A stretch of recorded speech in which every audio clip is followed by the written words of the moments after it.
Hey everyone, hope you all are doing well. Today we're going to be reading 2 Samuel 4, Job 42, and Ezekiel 27. Now let's pray before we get into the word. Hey Jesus, how are things up there? Things on here aren't too bad. Thank you so much for blessing us so much beyond what we deserve. Thank you for building a relationship with us and giving us your word that we might get to know you. Thank you for giving us your Holy Spirit, and please guide us with your Holy Spirit as we get into your word to open up our hearts and our minds to anything you would have us to know, or any way that we could be changed to be more like you, Lord. Please forgive us of our sins and lead us away from temptation, that we might be more like you and glorify you in your kingdom. In Jesus' name we pray. Amen. Now let's get started.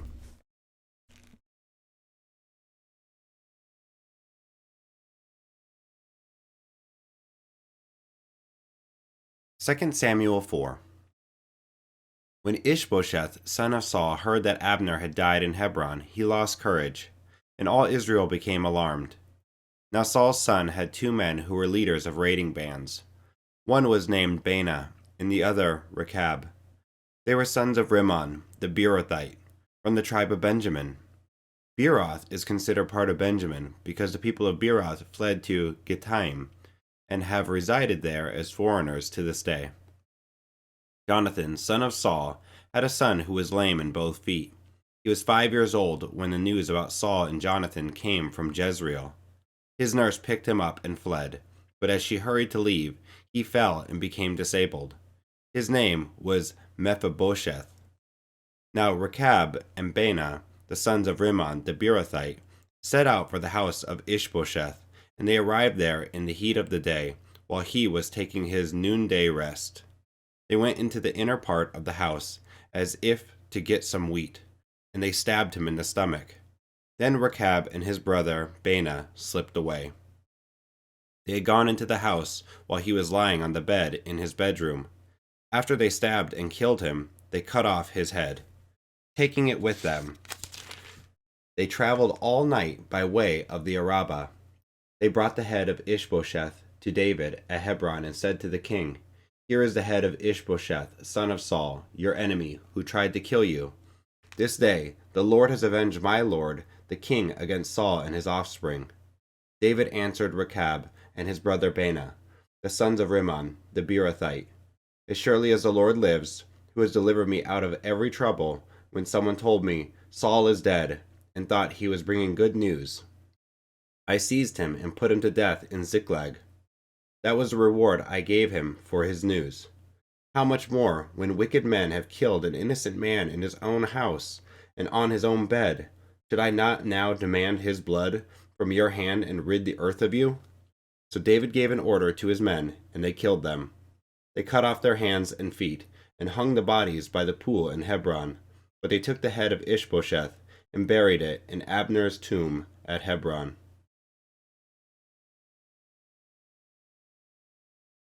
Job 42. Then Job replied to the Lord, "I know that you can do all things. No purpose of yours can be thwarted. You asked, 'Who is this that obscures my plans without knowledge?' Surely I spoke of things I did not understand, things too wonderful for me to know. You said, 'Listen now, and I will speak. I will question you, and you shall answer me.' My ears had heard of you, but now my eyes have seen you. Therefore I despise myself and repent in dust and ashes." After the Lord had said these things to Job, he said to Eliphaz the Temanite, "I am angry with you and your two friends, because you have not spoken the truth about me, as my servant Job has. So now take 7 bulls and 7 rams, and go to my servant Job and sacrifice a burnt offering for yourselves. My servant Job will pray for you, and I will accept his prayer and not deal with you according to your folly. You have not spoken the truth about me, as my servant Job has."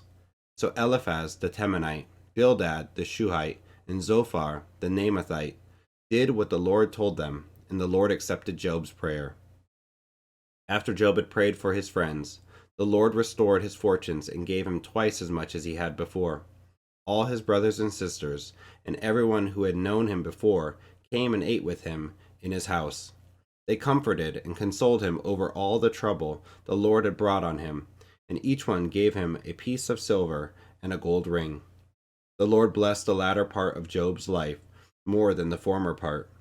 He had 14,000 sheep, 6,000 camels, 1,000 yoke of oxen, and 1,000 donkeys. And he also had 7 sons and 3 daughters. The first daughter he named Jemimah, the second Keziah, and the third Keren Happuch. Nowhere in all the land were there found women as beautiful as Job's daughters, and their father granted them an inheritance along with their brothers. After this, Job lived 140 years. He saw his children and their children to the 4th generation, and so Job died, an old man and full of years. Ezekiel 27. The word of the Lord came to me. Son of man, take up a lament concerning Tyre. Say to Tyre, situated at the gateway to the sea, merchant of peoples on many coasts, this is what the sovereign Lord says. You say, Tyre, I am perfect in beauty. Your domain was on the high seas. Your builders brought your beauty to perfection. They made all your timbers of juniper from Senir. They took a cedar from Lebanon to make a mast for you. Of oaks from Bashan, they made your oars. Of cypress wood, from the coasts of Cyprus, they made your deck adorned with ivory.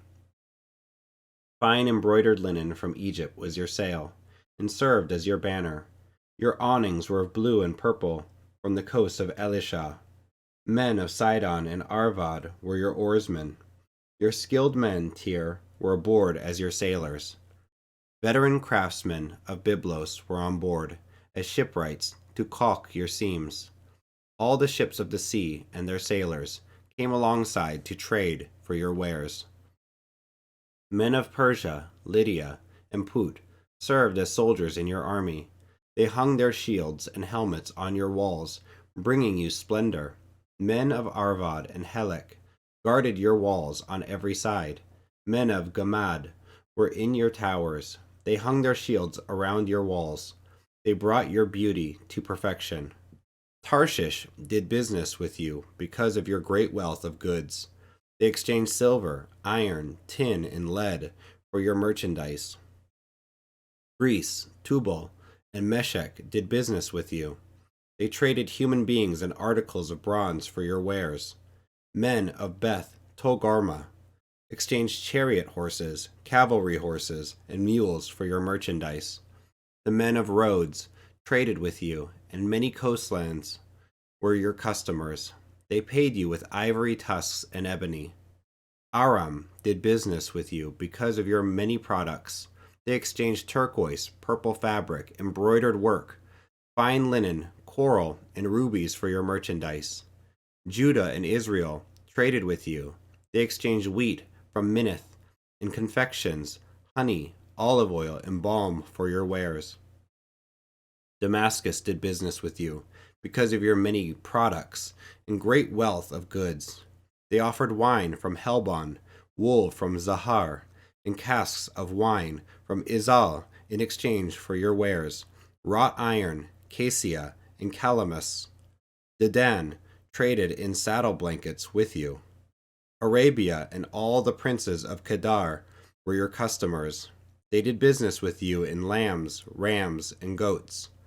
The merchants of Sheba and Ramah traded with you. For your merchandise, they exchanged the finest of all kinds of spices and precious stones and gold. Haran, Kenna, and Eden, and merchants of Sheba, Asher, and Kilmad traded with you.